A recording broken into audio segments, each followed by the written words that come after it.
Welcome to Walpole United WFC.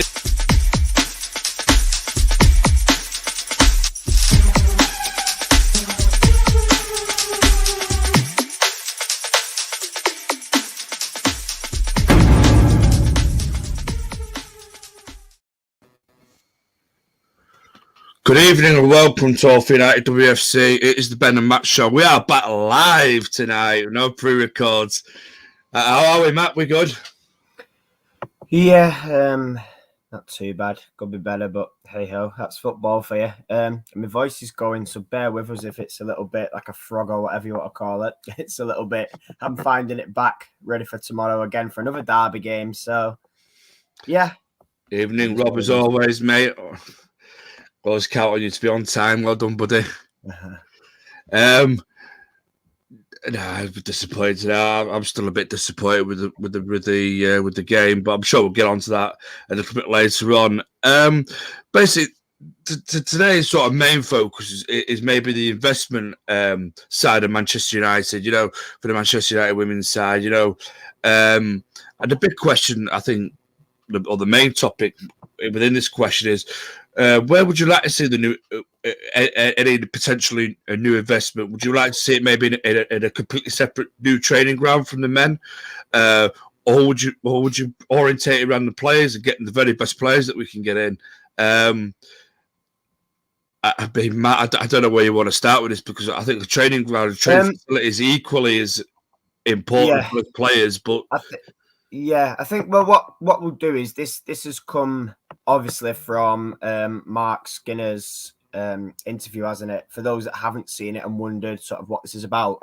Mark sat down with Sky and he sort of talked about investment and Carrington and new players and this 5-year plan, what they keep banging on about. It was basically one of them where he was saying, you know, they've got sort of plans in place and things drawn up for a new training ground away from Carrington, which is fair enough. And then it's only a small sort of 2-minute thing, so it's difficult to sort of pick it apart. But he talks about you know, this 5-year plan, and the training ground's obviously on the plan. And he was saying, you know, we're looking at 2-3 years for the training ground, and then he's got a list of players that he wants to sign the next 3 to 5 years. And I kind of sat there and it was in my head, and obviously, you know, this is why it's, you know, something that we're both going to discuss. But it's one of them where, you know, he was saying he wants to sign these players, and he was saying that, you know, the plan that we had when we started has completely kind of not blown out the water, but it's come together quicker than the club expected, both himself and Casey. And what they're basically saying was, you know, we've kind of got to where they thought we would be quicker than what we thought, and it's kind of grown bigger and done better. So it kind of begs the question, you know, are we maybe as a club holding back? And in terms of that, I mean, you know, are we sticking to a plan where, oh, well, let's say, let's for example, say they wanted to win the league in season 8. We'll put it that far down the line, right? You know, if we were on track and we got a title winning squad together, for example, would they hold back an investment because it wasn't achieved specifically in season 8? And listen, it might be the way it came across, but the way I understood it was that, you know, they think we've gone too fast, maybe, and that possibly, you know, you're talking, oh, we want to sign this player, that player 3 to 5 years down the line. Well, why can't we try now? Now, obviously, they didn't reveal these players, but I just think, you know, is this plan holding us back? Is it so rigid that we're literally going, right, season 4 this, season 5 this, season 6? Do you know what I mean? So it sort of begs the question for me. It's great that they're looking for a training ground, but for me, I'd rather see money invested in the squad than a training ground. Listen, we battled to get in Carrington, and we've got in Carrington, and, you know, it's had its problems. It's not been great. They're trying to develop Carrington, which is fine.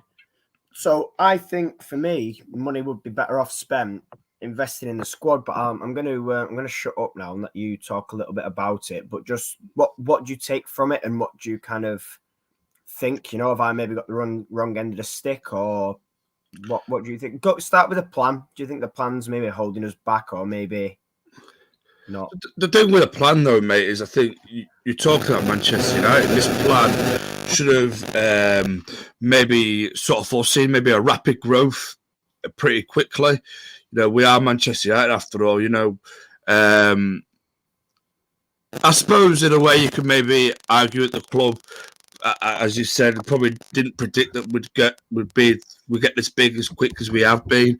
You know, that we'd be challenging in and around the top 4 so quickly. But again, I will come back to this.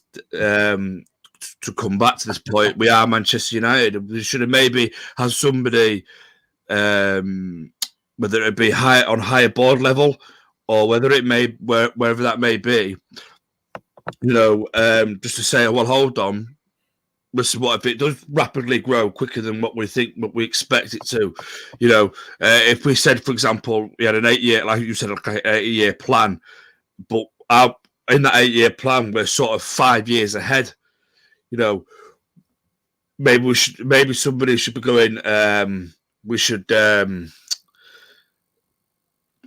you know, be looking at that 5 year, looking at that sort of where we've leaped, you know, and going, well, we're now leaped now. What's our next stage? What's the next progress? What's our next target realistically now? Because we've already grown and leaped 5 years well ahead into our plan, you know. So that's the thing with plans, though, isn't it? You know, you've got to make sure you think you're a bit further forward as well. But it is what it is. I suppose in that respect, for me, money-wise, though, I agree with you with players. I'd rather it go on players than a training base just solely for the women's team. I don't think there's much wrong with Carrington. If they can extend Carrington, they're absolutely brilliant to do that. You know, Carrington still, yes, it might have fallen behind a couple of teams now that built newer bases and that, but still, it's still top class facilities. You know, and definitely more updated than Littleton Road or the Cliff. You know, it's far more superior to that. So at least they're getting the training facilities that the men's team are getting. You know, it's exactly the same training facilities. The men's team play there. Every single United Academy team comes out of there, apart from like when you get down to the more younger groups that do play from Littleton Road and the Cliff. So it's yeah, I just think money's definitely going to be spent on the team, I think, as well, given the managers of Manchester United the best chance that we can, or he can have, certainly to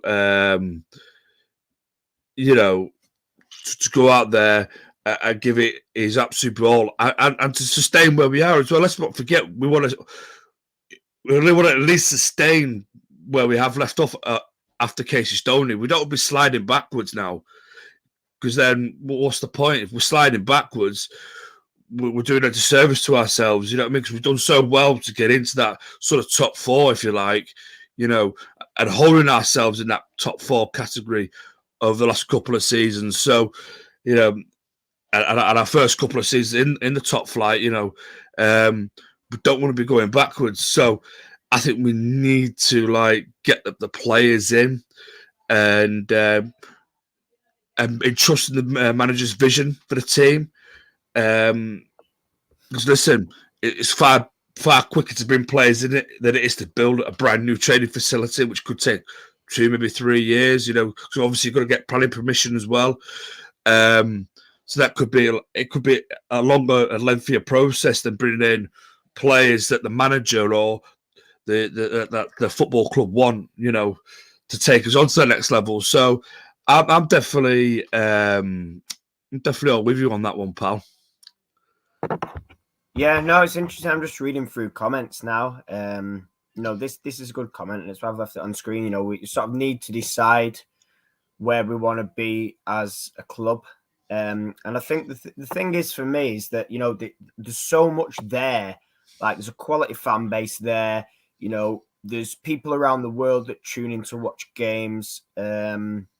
You know, it's a big club, and I just feel like sometimes, you know, again, reading here, you know, players are cheaper than facilities. Spot on. You know, you can get a decent player on a budget, and absolutely you can. You know, you look at some of the fees that go around that we do hear about, and you just think, you know, it's absolute peanuts, isn't it, compared to the men's game? Now, obviously, sharing a training ground, they're going to have to upgrade it anyway, because it's that far out of date, and obviously it's going to be needed for both teams. So I don't see personally why, if we do upgrade Carrington, it should affect the budget. Obviously, a brand new training ground does come out of a budget, which is fair enough. But I don't see why we can't upgrade Carrington and then chuck the money towards the squad. Again, Namrata here mentions about the great viewing numbers, and expecting us to invest. We shouldn't be sort of, as she mentions there, sort of slowing down. It shouldn't be a thing of where we say, oh well, we got there quicker and everybody's shocked. So it's like, why are we shocked? We've got quicker, brilliant. You make plans, you plan for things, plans change, plans should be adaptable. It's like if we was to plan something and I said to you, 4 years down the line, Benny, I'm going to be living here and I'm going to be driving this and I'm going to be on holiday there. Things change, and it's just a little bit frustrating to hear, because it's not necessarily the manager and his fault. It's more the people calling the shots behind the scenes. And I just think, when there's a chance to invest, and it's great that they've planned ahead and they've got a list, but for me, it's just like, well, hang on a sec, why aren't we trying these type players now? If you don't try, you're never going to know. Who would have thought in our second season would attract somebody like a Jackie Groenen, for example? Yeah. We managed to get Mary from a Champions League team as well. Two examples there. We got Ona last year, Alessia Russo. You're talking really good quality, either established or young players. And I just think, we've been brave and bold and gone for it there. Now isn't the time to hold back. Now's the time to be kicking on. Another one here, obviously, €500,000 sort of gets you 5-6 top tier players, and it's spot on. Like I said, the transfer fees are peanuts compared to what they have in the men's game. Again, sorry, just dead quick before you jump in. Investing in players and facilities to get to the top three, because again, fantastic. If we can break into that top three, the only way we're going to do it is by investment. Look at it there, the final bit, the game plan today. If you think if we'd have had a little bit of more quality, perhaps, maybe all over in general, but one or two more players quality wise, mainly up top, because that's where we're massively lacking. It makes a difference, and that's how you grow, and that's how you get more revenue and sponsorship in and grow bigger abroad, because you're in, UEFA competitions. But jump in on what you was going to say. Well, no, I was just a thought popped into my head, mate. About like the money that, like they said, they're €500,000. It gets you 5 or 6 top players. Exactly, but do you think like? Do you think maybe because United are building up the men's team as well under Solskjaer, and obviously the players are astronomical, transfer fees now, wages are going up and up and up in the men's game. What I was going to say is something like the obviously the new ownership at Newcastle United, and I read somewhere that this is going to. They're the richest club owners in the world now. That's it now. Newcastle have blown even Manchester City out of the water completely. And also, we saw that when City, when the Abu Dhabis took over at City, transfer prices started really rapidly rising in the men's game. Now I can see it rapidly rising yet again to another level, because the clubs around Europe, around the world will say, look, we've seen that the Premier League got all that money now. Price tags are going to go up and up and up and up. And I was wondering, if the money goes up and up and up in the men's game, do you fear, or do you expect Manchester United to maybe then cut the budget even more for them? I have a little bit of a fear, and I don't really, me and the owners, I don't trust them. And I don't want them to sort of palms off to the side. When you look at it, you look at $500,000. What's $500,000 to Manchester United? When you're spending, 70-odd million on Jadon Sancho for argument's sake, but you can't give a couple of million quid to Mark Skinner and go, there's a couple of million quid, Mark. I know it's a bit of a surprise to you, but go out and get what you need, get the best that you can get, bring it to Manchester United. And hopefully that will then push us into that top 3, maybe even top 2, maybe even get us challenging. You never ever know. Football's a funny old game, but as I said, with the new owners coming in at Newcastle, do expect in the men's game things price to drive up, and then that in turn will now maybe. I don't want to say kill our vision for the women's team, but maybe put a little bit of a dampener on it, because they might go, transfer price in the men's game, wages are going to go up. And we know what the Glazers are like. They'd rather pocket cash than spend it. I mean, I see what you mean, but for me, we've sort of touched on this a little bit in the past, haven't we? I don't see why, men's transfer prices increasing should affect the women's team if you're serious. Like, for me, it's all one pot. Do you know what I mean? Obviously, the men are operating on a bigger budget. That's a given. That's just a fact. But for me, it's like it sometimes feels like it's a choice. Like, oh well, we can go and do this, and we've gone and done it. And like you said, we're rebuilding the men's side, and absolutely buzzing with getting Ronaldo back. But then you think, well, hang on a sec. If we can go out and chuck money, I mean, yes, he was cheap, and probably took a wage cut, but you think, you can go out and get elite, best in the world like that. Where's the consistency? Why couldn't we try and maybe see what world-class forward or a half-decent forward we could attract? If we need to throw money at it because there's no Champions League, then we need to throw money at it. Money talks at the end of the day, and especially in the women's game when people are looking to get a quality wage because the wages, are not the best, which is, again, a fact, So it sort of links into this here. Imagine what we could do with Ronaldo's wages for a week. And listen, this isn't a dig at Ronaldo. Like I say, absolutely buzzing he came back. But it just shows that, if you're rebuilding the men's, for me, we should be rebuilding the women's. And it's got to be that, that equal thing. Yeah, 40 grand, you see. I mean, listen, yeah. It's one of them, like, certain striker that was linked with us that a couple of people are gassing in, someone that's on a ridiculous scene at City and has been absolutely poor, is by the by. I think just linking back to this again, aren't the UEFA teams getting a percentage of that TV contract, additional income? Again, that's another reason. I just feel like this year, and I think somebody said it further up, the top 3 is ours to lose, and with that little bit extra, we could really make it. Again, imagine if that happened, but then it's a shame because it's, it's unlikely, as mentioned. And I think it is coming to something where we need to work out the balance now. For me, we need to decide, right, are we actually going for it now or we're not? Because people talk about, we want to do this and we want to do that, and I want to make Man United this in 3 years and I want to do that in 5 years, but the time's now. Like, for me, you don't even know what's going to happen in 5 years. We might be having another conversation, and, you don't want things to go backwards. But let's be honest, if we keep sort of simmering along as we are, what's going to happen. But I'm trying to sort of find like a happy medium on it for me. Carrington will do as long as they upgrade it for the time being. For me, I don't feel like we need to be chucking money at facilities.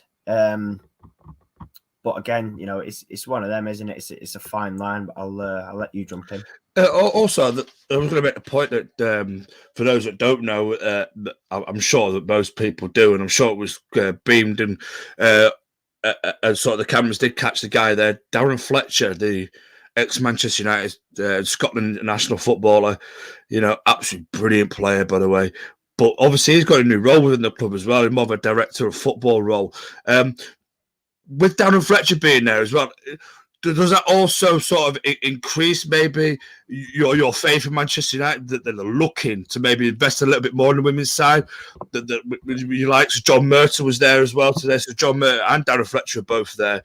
So to have those two in their new positions, both there, looking and watching the game, hopefully then that will also, then we could go back to the club and go, well, if we give them, I don't know, what's 2 million quid? What's 2 million quid?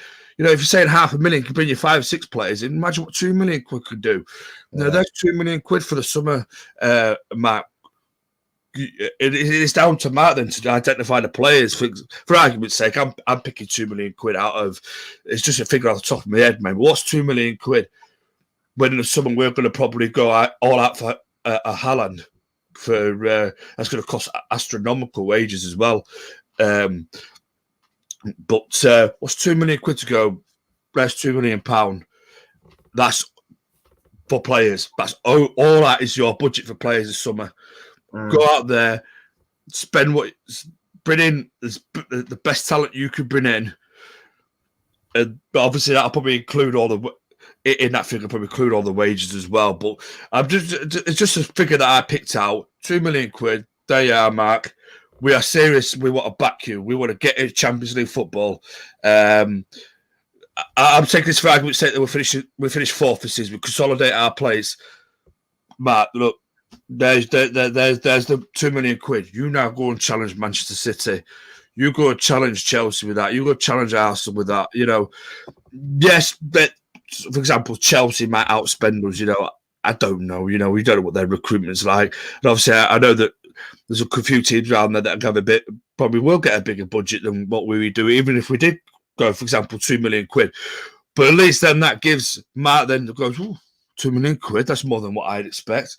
Well, I could look at maybe 3 or 4 on the top of my list now. Top of my wish list for different various positions instead of going for choice, maybe 4 or 5 on that list because that idea had that sort of budget to budget everything in and maybe bring one sort of superstar signing in, for example. Instead of bringing one superstar, I could bring with that money 4, maybe 5 superstars that I can. I'm not saying I sound like I'm talking about wrestling here, superstars, but you know what I'm saying, don't you? Or players of better class than what he probably was going to look at with the original budget. Or United to give me £2 million. Darren Fletcher and John Mert have seen what good work I've done. I've seen it this women's team with a little bit more investment, a little bit more of a financial backing.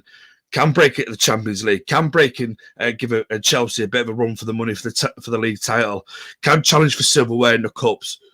It just seems peanuts, man. Absolute peanuts. The women's game at the minute. It's just like just a little bit. Imagine if you gave him, I don't know. Imagine if you gave him there's £5 million, but you're gonna have to split that over 2 years, Mark, and that's your transfer budget and your wages. It's probably a hell of a lot more than what they've been invested in, since the start to now. I don't know the exact figures, but if you gave that over 2 years, I'm sure the guy would be happy. Any manager probably will be in the women's game. Oh, that's good. I can have this here and have this there. Gives a little bit more flexibility. I can. If I'm negotiating with, I don't know, the Chelsea, say we want to say players Chelsea, for example, and Chelsea go, buff, there's the wages. We can, Robin Abramovich don't mind it. His money grows on trees for him. But United go, oh yeah, but we can match that or just give you a little bit more on top of that because we've got that extra little bit of budget. And that player comes to Manchester United. And that player makes the difference. Gets us Champions League football, gets us pushing Chelsea all the way for the title, for a league title, for example. I just think we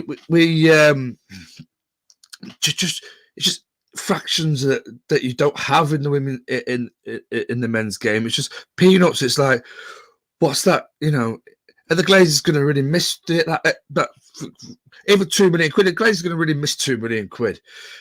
It's a couple of quid for them. It's a couple of quid. Is the billionaire owners. There's a couple of quid for them. I don't know, man. Yeah, Sam Kerr's get paid He should get paid £7,000 a week. I didn't know that. Just a game plan that fits the players. Yeah, we're coming on to game plans as well because we're going to identify that a little bit. What do you think? Am I just being getting a bit too carried away there? No, I get what you mean in terms of saying to Mark, here's the money, go and do it. But this is the thing, we're constantly saying investment. And you kind of, you look at teams and you think, right, okay, if I take, for example, Arsenal last year, okay, they struggled, they still got the top 3, just about. Didn't have a particularly great season, but then you look at this summer, and they've invested. And I went down there to watch them against Villa last week. There was a few of us went, and I just think there was a time where I think they made a sub, and they brought on Leah Williamson with Tobin Heath, and I think, geez, one of the best attacking players in the world in Tobin, and one of the best centre halves in the league in Leah Williamson. So for me, look at that, and they've cut out mistakes now. They're really giving it a good go, barring Europe. But I just think, you look at that and you think, you know what, I could probably see that squad pushing Chelsea all the way, maybe even beating them to the title, depending on, listen, they wiped the floor with Chelsea. So, there's reasons for investing, and I think that's proof, that investment does work. Sort of looking at comments as well, about maybe how many players we are away from the top three. I don't know, but I just feel like the way, and I'm sure we'll get onto City in a bit, the way City are playing currently, the top three is there for the taking. Now, that's not me saying we're going to get third, but today feels like 2 points dropped to me. Almost feels like a loss walking away. So it's one of them, and I just think like you said, okay, John Murta was there and Darren Fletcher was there, but I just think, are they actually going to invest? Or are they just kind of sitting there? And obviously they sat behind us, and they'll get sort of, they'll hear fans chatting and fans' opinions. But at the end of the day, putting your hand in your pocket is a little bit different to just, watching and hearsay, isn't it? Our actions, we've always said actions speak louder than words. So for me, like I say, it's great they're considering a new training ground.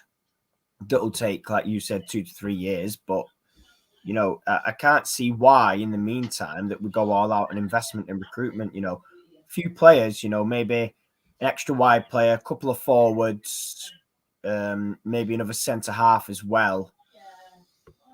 Makes a difference, doesn't it? Talking 3-4 players that can make a difference to come in third and making God knows how many semi-finals again, or going that extra mile and getting into finals and really pushing those, top 3, top 4 players. Because let's not forget, once we get top 3 in the Champions League, with investment, as long as you throw the money at it, you can pretty much at least attempt to try and get some of the best players in the world, can't you? Because you can offer the Champions League.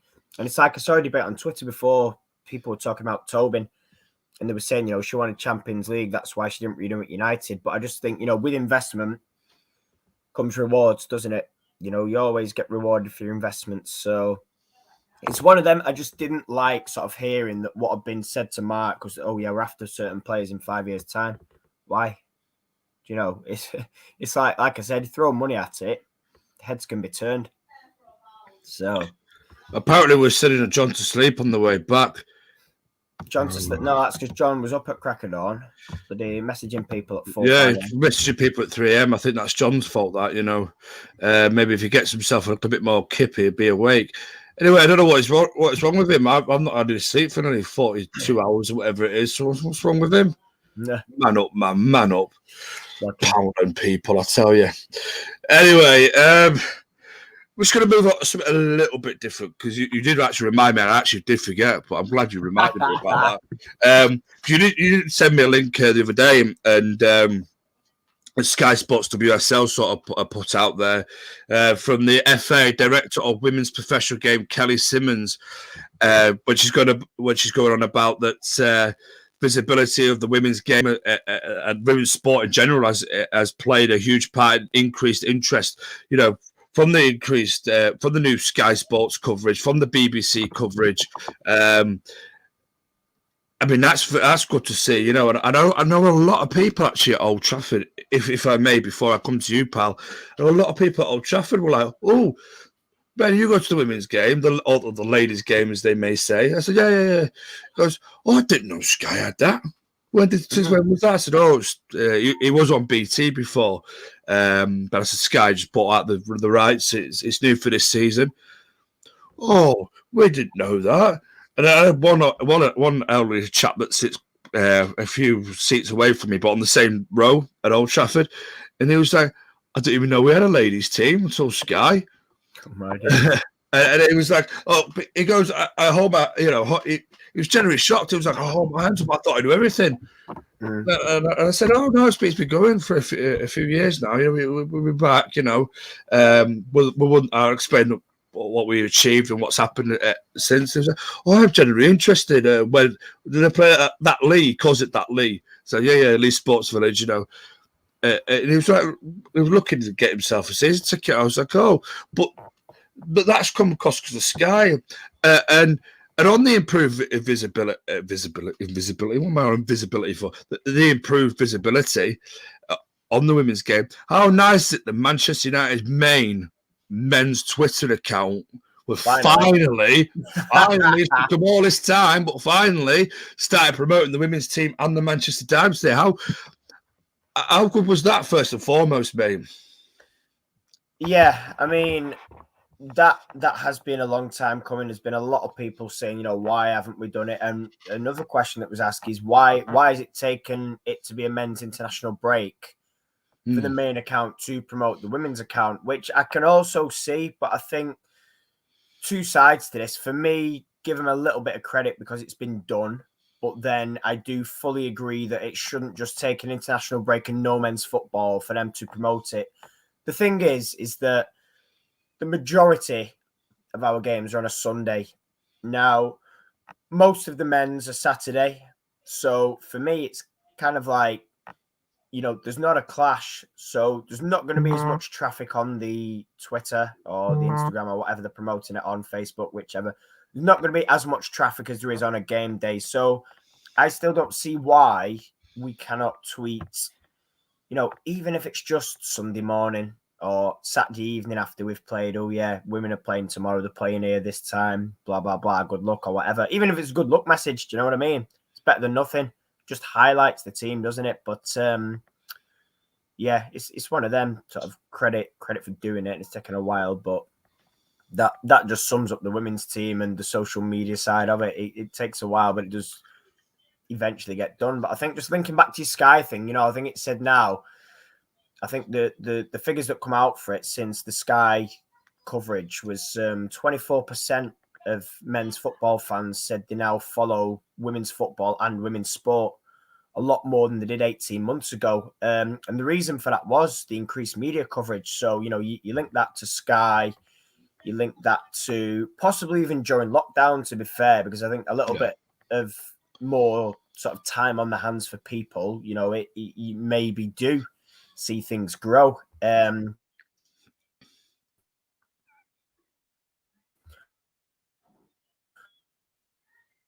I'm not so sure. Matt's frozen up there as well. Is he back? So we do rely on these media. So, yeah, sorry, you froze about. Yeah, I was just saying we did rely heavily. We did rely heavily last year, I was saying, on media coverage. So it's good that there has been an increase of, like I said, 24%. And I think, there's a lot more coverage that's helped with that, not just TV, but, stuff online as well. And social media has sort of grown because of that. So it's a credit to the people involved, and it's good to see. Absolutely, mate. Absolutely. And to be fair, mate, it's I think we all knew as well when we first heard the rumours that Sky was sniffing around that, give it to Sky. Not discrediting BT Sport anyway, but Sky's your biggest platform. Sky's got the main rights to the Premier League as well. They show the more Premier League games. They've always been the Premier League's number one backer. Right from the start. They monopolised English football. They do show the majority of the English games, English league games as well. If you think about the Championship as well, and so I always thought it'd been a bigger audience because a lot of people have Sky over BT Sport. BT Sport, again, a great channel that they are. I don't think they ever had the sort of ceiling that Sky had. So it's good to see. I believe it. It brings in a better audience. It brings in a better. They're very good at analysing the game. They're very good at speak about the game afterwards. They like their pundits to waffle on Sky, you know. And I hope within time, I've not actually seen any of the Sky coverage, to be honest with you. But I'm hoping within time they start bringing in like Gary Neville and Jamie Carragher do on a Monday Night Football, for example, where they waffle on for the first hour about the games that have preceded that night's game, where they go into the major talking points, they say this and that. For example, today the challenge on Leah Golton in the penalty box, which was the absolute stonewall penalty all day long. You know, and also the red card foul on Leah Golton as well. Some people on Twitter saying if that VAR was around, they might have switched it on to a yellow card, because some people are arguing, you know, it's not a red card foul.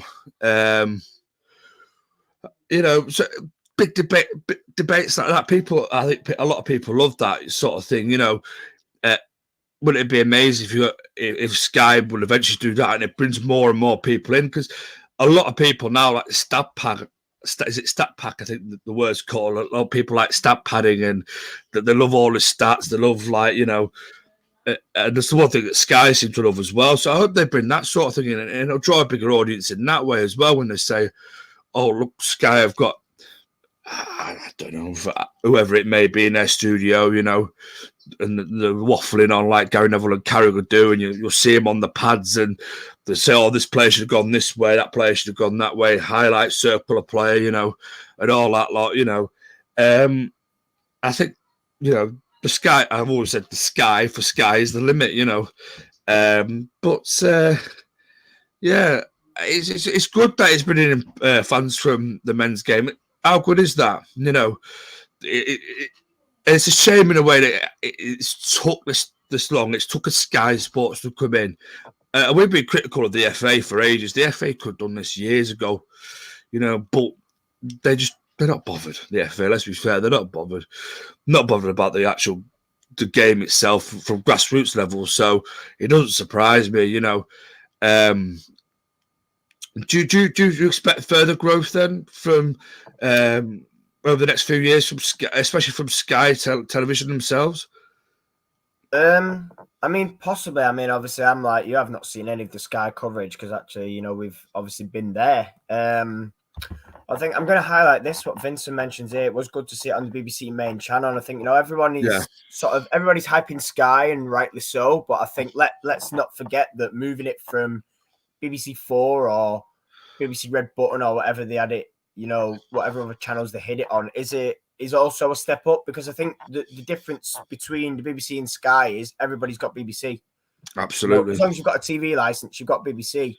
So I think that helps. Obviously, those who subscribe to Sky and Sky Sports, you know, obviously get the lot. That's fair enough. You know, they've paid for it. But I think it's one of them. I think it will get better. You know, like you mentioned, the refereeing performance, and I don't like as such using it as an excuse, but I'm not being funny. It's embarrassing. You know, we've got all this great coverage, and we've got, you know, great pundits like you mentioned, and all this attention now that's going to build and get better, and yet here we are having another conversation. You know, about I don't even know how to describe that refereeing performance. That was supposed to be. Somebody said to me, "Oh yeah, she was in charge of such a game, and such a game is supposed to be one of the best refs in the league." And I'm like, no, definitely not. I'm not going to go on a ref rant. I just thought I'd throw that out there. But, you know, as Vincent says there, it's good to see it on BBC One or BBC Two. That's better. The Sky coverage is getting there. And like you said, you know, the analysis and things like that is improving. And it's a slow process. We're getting there in terms of that. The only thing we just need to focus on now is, you know, again, growing it. And I noticed, you know, like you said, Kelly Simmons was sort of talking about, you know, like you said, the men's fans coming over. And I think just as long as we improve the visibility and the media side of it and the social media, it will slowly grow and people will become interested. You know, you mentioned there about people sort of you'd spoken to and they wasn't even aware of the team. You know, the team's been going 4 years now as well. So to think that if that's happening and there's still people out there, you know, there's still a bigger market to tap into, and the way we do it is important. And this is this is why I say when it links in, you've got to give people a reason to come, and I listen, I love wins as much as the next person. And some people say, oh, well, it's the way we play. And some people say, I just want to win. But I massively believe that if we play some entertaining football, you will retain people and you will get sort of, bums on seats and people returning. So I think that's something we need to consider as well going forward. And that links into sort of exciting signings and, chucking money at players we can. And it's great. And, kids love it and come back. And that for me is the way to do it. But yeah, I think, slowly getting there with TV. We just need to now decide where we're chucking our money if we do invest and how to carefully balance the two and go at it that way. Another thing that I saw on Twitter earlier on, and this is to do with FIFA now, but the computer game FIFA, I think they've included women like the women's international team since 2016. But there's only a handful you can play. Is it 13, 14 teams or something at the very most international wise? And somebody put a tweet out there with the way that women's sports growing, with the way women's football is growing, not only in this country but across Europe and across the world. Why haven't FIFA yet put in club teams yet? Which I also find very, very baffling as well, because they do it in the NBA game, and I'm pretty sure EA Sports also do the NBA game, and yet they include every single women's team.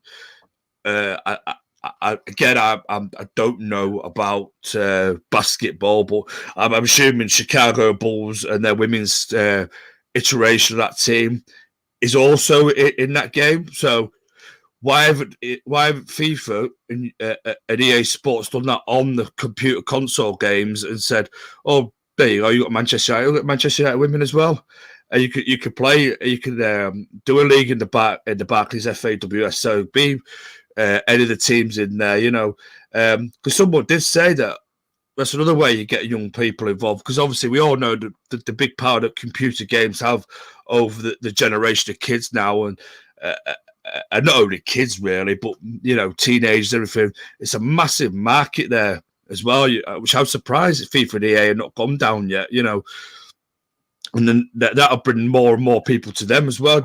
Are you surprised that FIFA has just stuck to the same thing since 2016? I mean, the thing is about that, and we talked about this back when they announced that they were going to sort of put players on Football Manager, I think it was. It takes a while to do it, and the thing is as well is getting the licenses for like image rights and anything like logos or badges that's copyrighted, stadiums and things like that. So I can half see why it's not coming. That said, like you said, I think if it's been going since 2016, you look at sort of, that was 5 years ago. It could have been started back then, but I think the thing with back then is it wasn't as big as it is now. So I think the time is to start putting those wheels in motion now. They're starting to do it on Football Manager. Obviously, you mentioned the international sides on FIFA, and that's a start. But now is a good time. It's slowly, and like you say, that will, because loads of kids play games. Pretty much most kids, if primary school age, likely play PlayStation, computer, Xbox, whatever console you've got. So it is a possibility. It will take a while, and it is, like I say, with all those licensing things, it is a stumbling block. But it again, there's no reason why not. There's no reason why you can't have a FIFA cover with half the men's players on it and half the women's players on it, and eventually build, like you said, WSL teams in there, whatever other international leagues you want to throw in. But I think again, that's something that may come over time. But who knows? But I like this from Vincent as well about games for £1. I'm sure Sheffield United today was £1 for kids against Liverpool at Bramall Lane, and they got something like 4,100. That's not bad. So I think To be fair on that, sorry, man, I don't mean to put in, but Manchester United in pre-season made for the men's team at Old Trafford, every kid's ticket was free for the paid adult. So why they could do that? And I tell you now, if you did that for the women, I know United are looking to play a fixture by the sounds of it, this season at Old Trafford in front of fans. That's what they need to do. That's what they need to do. Say for Old Trafford. For every paying adult, you get a free child ticket, mate. They'd fill Old Trafford a lot more than they probably would if you had to pay for a child ticket on top of an adult ticket. It is incentive for Manchester United in the day. Yes. I mean, listen, I'm not a fan of going to men's grounds because Lee's not full. So for Lee, 100%. Listen, sorry for Old Trafford, 100%. If we could fill all 4 stands in the bottom tier of Old Trafford, it would be a start. We've got to be careful because, you know, it's a fine line between not devaluing it and wanting to get people in. So the way I think the you know, certain games for a pound, possibly, I think the way you could do that would be maybe that or offers for families against your smaller teams, your likes of your Birminghams, for example, you know, your likes of your Readings, your likes of, I don't know, whoever else is down there, West Ham, you know, where people might need a little, I mean, they shouldn't, but they might need a little bit of an extra push, especially if it's the first time. So you'd think, you know, what a great time to start that. But I fully agree for Old Trafford. We massively need to sort of get that. I don't want to be in Old Trafford and there's about 5,000 of us and you can't hear anything because, you know, John went on it on Thursday and they had a chat on men's stadiums and some people are for it. But I just think, you know, it's like I said to you against Leicester. We went to the King Power and couldn't hear anything. It just echoes and drowns it out.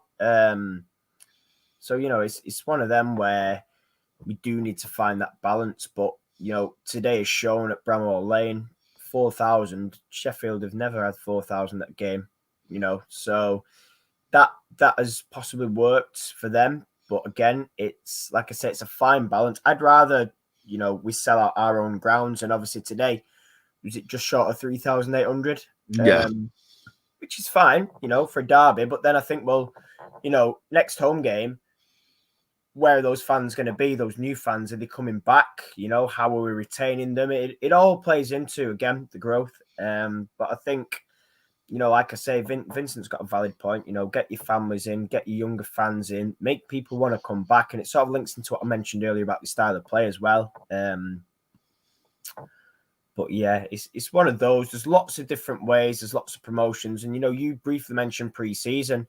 And I'm sick of saying, you know, pre-season open to fans is the way forward.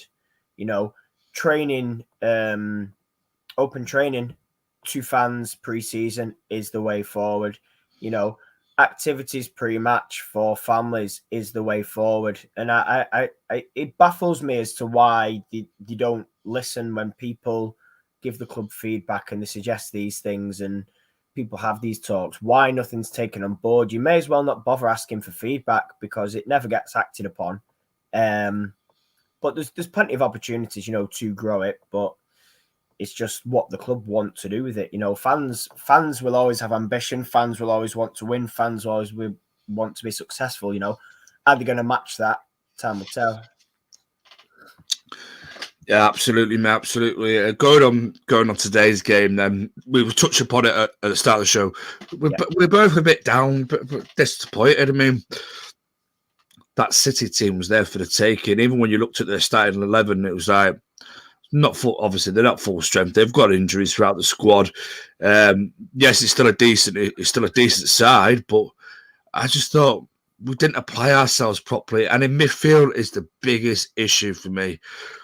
It lacks by every opposition that we played near enough this season, whether it be Reading, whether it be Chelsea, whether it be even Birmingham at times, waltz through our midfield like they're not there. You know, it's like does any of our midfielders like putting a foot in? And they're waltzing through. Some do. And that's the part I'm going to come on to in a minute. But I saw Jill Scott, no disrespect, is about 95 years old now, taking the ball at centre half, and makes you centre half at that, she is.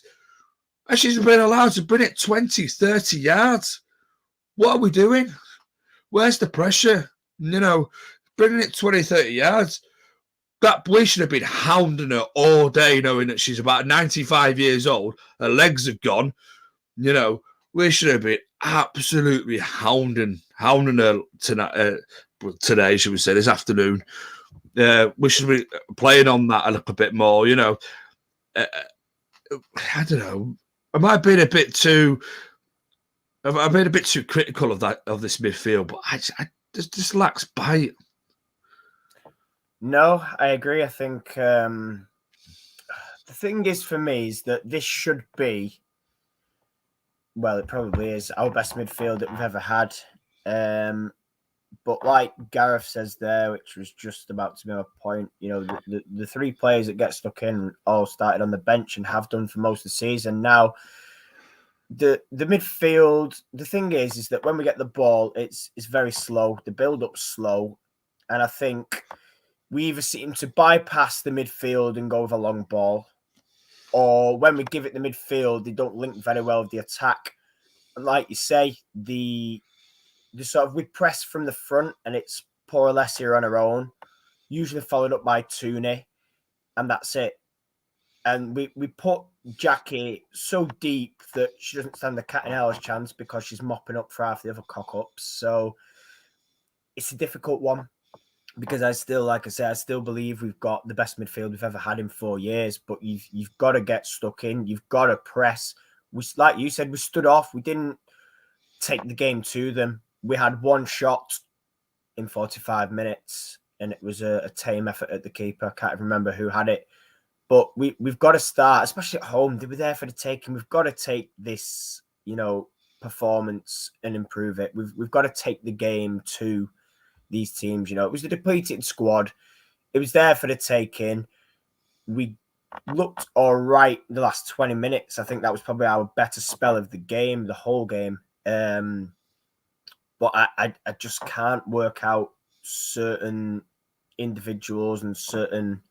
I mean, yeah, there's one of them. I just words fail me because I can't even just describe what we get from her anymore, what we see. I just can't. It baffles not just me, everyone, pal. And you know, it's got to sound bad digging out one player, but at the end of the day, mate, it is what it is. I can't dress it up anymore. You know, spot on, ineffective in her challenges, pulled out her challenges. Didn't close down the shot by Jess Park when there was a loose ball in the middle of the park to be won, which led to their equaliser. Yeah.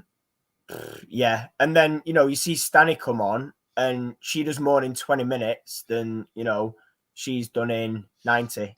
And yet she's picked every week. And it just kills it. It kills the whole game and it kills the whole vibe. And then there was one point, I can't even think what she did, some ridiculous clapping and cheering. It was just unnecessary. And I'm just like, you know, we need to just, you know, start Haley, start Bo Risa, start Jackie as a trio and work something out. Because at the minute, it's not working how it should be working. And, you know, you look at the passing range of Jackie and Vilda Bo Risa, it's quality. Stanley put in a little bit of a shift for the final bit. But you know, I don't understand it, pal. I know we're going to go into it massively tomorrow with John, but I don't know. I don't want to go into too much detail and depth because obviously, out of respect for John's or our sort of review show on Monday, but this one here, Selim's not a defensive player. She's not a defensive player. I agree, but where's the heart? Why can't she get stuck in? Why is she always chasing out challenges? But this is, no, spot on. I was just about to say the thing is, okay, we all know she's not a defensive midfielder, but that doesn't stop your commitment and your trying. You know, Tooney's not a forward. Listen, I know I'm going to get absolutely vilified because I've already done 2 matches ago. I got vilified for getting on her back. She's the captain. There's a reason why you get on the back of the captain. I've said it before. I come from an age where you look at Manchester United captains. Yes, I know you shouldn't judge the men's game off the women's game, but I've got Brian Robson, Eric Cantona, Roy Keane, Rio Ferdinand, Nemanja Vidic, Steve Bruce. They're all leaders and men, and they all give their absolute everything. Well, the thing is, pal, I could name a load of women's captains that are damn sight better, that are quality players. So it doesn't matter. To be fair, mate. To be fair with Zelim, it's like, I don't know why she can't be criticised by some quarters. I think it's not because I don't like her. Do you know what I mean? And I've said before, ages ago, I hope she turns around and comes to me and goes, I told you I proved you wrong. I told you I belong in this team. I told you I belong as the captain. You know what I mean? But I'm seeing nothing. I'm seeing absolutely nothing from her. 4 years and to be fair, mate, why can't she ever be hooked? Why is it that we always bring off our better players instead of bringing off the worst player on the pitch by a country mile? And I'm not the only one that thinks that. There's a lot of people that have, that are vented on social media that go to games, by the way, and that were there today is saying, what does she bring? Do you know what I mean? And I don't want to come across harsh because, like, I don't want to be like, I don't want to be the negative person. I don't like digging out our players, man. But surely, when your captain's not putting in a captain's performance, I'm not saying she has to be the absolute best player on the field every time, but at least play the game like you're the captain. At least give a damn like you're the captain. Don't chicken out of challenges. Even if we're too nice, we are too nice as a team. Chelsea and City, both in them games that we played them, what do they all do? Shithouse challenges. They know. I'm sorry, I know I'm not supposed to swear, but it's my show anyway. I'll swear if I want.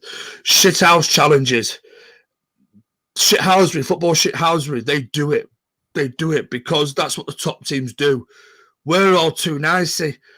And then I commented after the game when I saw all our players start hugging City players in view of cameras and everything. Roy Keane would have had a field day and he'd be spitting his feathers out about that. Do that shit when you're in the tunnel. I don't care. Do that shit in changing rooms. Don't do it in the football pitch. It's a 2-2 draw. We're all disappointed, and yet they're all like huggy. Alex, come here. I don't want to see that. Get off the pitch and do it. Do it behind closed doors. I don't care what you do off the pitch. Just don't. We're just too nice. I know. It's probably the problem with the women's game. It probably is too nice, but we lack that bite, man. We lack that sharpness. But as you said, like Paul Russo, Paul Ella Toon, pressing as best as they can, but they need help from the likes of your Zellums, from your Gronans, from whoever it is in that midfield. They need to do a lot more. Yes, they're not defensive-minded players, but you press from the front. You press as a team. You press as a whole. You can't just have your two attacking-minded players going, running their absolute socks into the ground. Running their boots off, like, and you're getting no effort from the midfield that are just stood there going. And you're right though. You're right. The midfield gets bypassed quite a lot. Is that telling you something there that the midfield gets bypassed a lot when it comes to the attack? Because we're hoofing it Division 1, Division 3, old school Division 3 style, trying to hoof it into the attacking third. It's no composure, no calmness on the ball. It's like Zellum, no calmness on the ball. She panics and she ends up going backwards, and it ends up being like a Louis van Gaal team. But I think, was it you that said it'd be amazing to see our passing stats between the back four, because that's all we ever do, go backwards. And it's not just the women's team. This happens in the men's team as well. It seems that Jadon Sancho's another one. It's like it comes to him and he'll go backwards. We'll go forward. We'll attack the fullback, which he should be doing, which he was doing in the Bundesliga. He's going backwards. Is it something that we're teaching him? Is it a Manchester United way or a system that we're playing? But by research, she's a quality player as well. And I look at Hayley Ladd. Hayley Ladd is the perfect player for these sort of games. Look at Hayley Ladd. There's your steal. There's your shithousery. Why is she on the bench? Why bring her on so late when she can't really affect the game too much? It just seems, I don't know. I don't want to be digging out players. I don't like, being negative. I want Zellum to do well. I want Zellum to come and say, look, I proved you wrong. But at the minute, man, she's totally off her game. Why can't we just take her out the side for a little bit and go, sorry, Katie, you're not performing very well. We're going to take you out for a couple of weeks. You get your head right, work your damn ass off in training, and you'll be back in, deservedly so.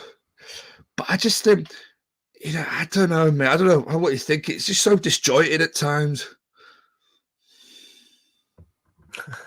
Benny, I've forgotten my points, pal. I'll be honest with you. I know, but I just realised how long I've just ranted on. Then. No, I'm just sitting here thinking now, but I'm gonna go back to what we first started about. We were talking about the midfield and sort of the half-arse challenges from a certain player, and I think Gareth's named the captains here. You were sort of linking into men's, but there's Alex Green was a perfect example. She was doing it all game.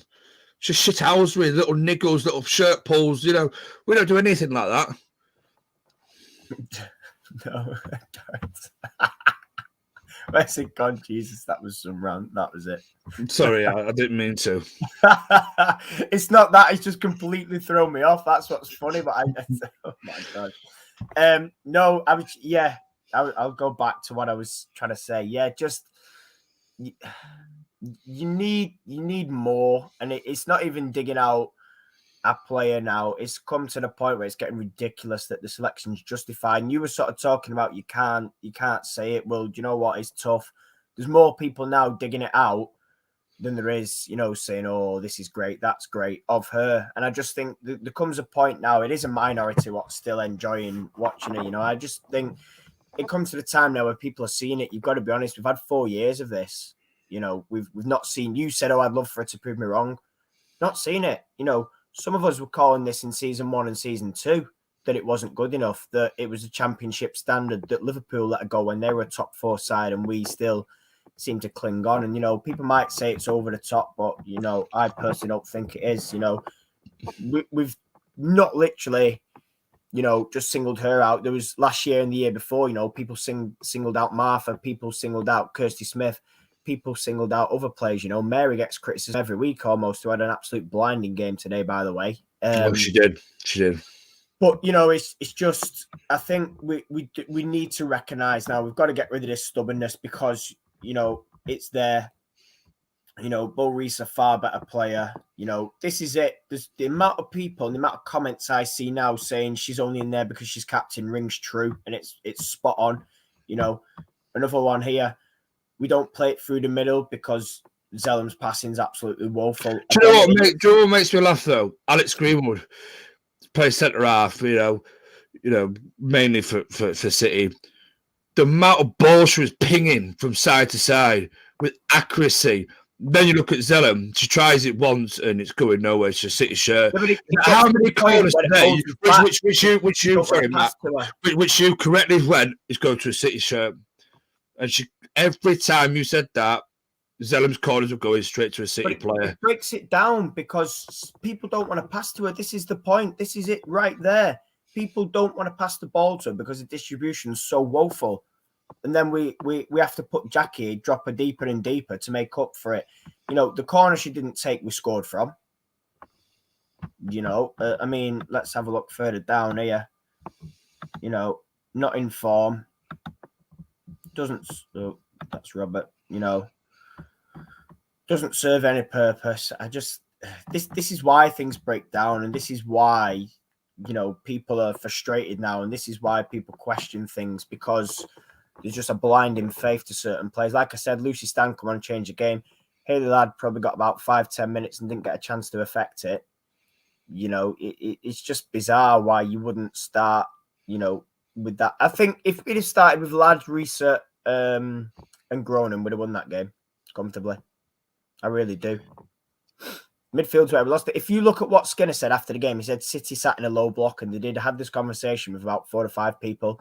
The gap from their defence to midfield was about 4 or 5 yards between each player from that line to that line. It was literally like that. And we couldn't break it down because there was nothing else. There was one player in the middle, Jackie, trying to do everything. Literally the whole lot. Now, the lack of width we'll get on to tomorrow. That killed us as well. But the other plan B seems to be to long ball it and bypass the midfield, which it's not great and it's ineffective. But it's like you said, every ball more or less went to another player and that's it. But again, another great point there. Critiquing doesn't mean that anybody's a bad fan. Critiquing, it is what it is. And I'd agree, invested or you want the best, however you want to word it, you're investing in the team, you want the best, you want to see the best players out there, you want to see the best performances. It just so happens that the person that's supposed to be the face of Man United isn't giving us that. So, do you know what the good argument is here now? I think time out the team will do the world of good. The best argument you could look at is the goalkeeper situation in the men's side. David De Gea, Dean Henderson pushed David De Gea all the way last season. And David De Gea went away this summer, and apparently he worked at his game, properly worked at his game. He's like, I'm not letting Dean Henderson take my number 1 shirt. Yes, I had a shit end of the season. I didn't save a penalty in the fight in the Europa League final, and I missed the penalty that sort of gave the game to Villarreal. But it's come back this season, looking like David De Gea of all, looking like the best goalkeeper in the world again. And I just think that maybe just a couple of weeks or a few match days out the first team for Katie Zellum would do the world of good, coming off the bench and maybe affect the games that way, just get her out the team just a little bit. And that's not me because I don't like her. I do like her, but just take her out of the team just a little bit and just take the pressure off her. Just let her have a breather. Let her think about a game. And sometimes it works wonders as a footballer. I've been dropped, for a couple of games. What have I been doing wrong? Maybe I need to analyse, go back with the analytical people and analyse where my game's going wrong. Work on my weaknesses, work on where I can improve, and then come back a better player.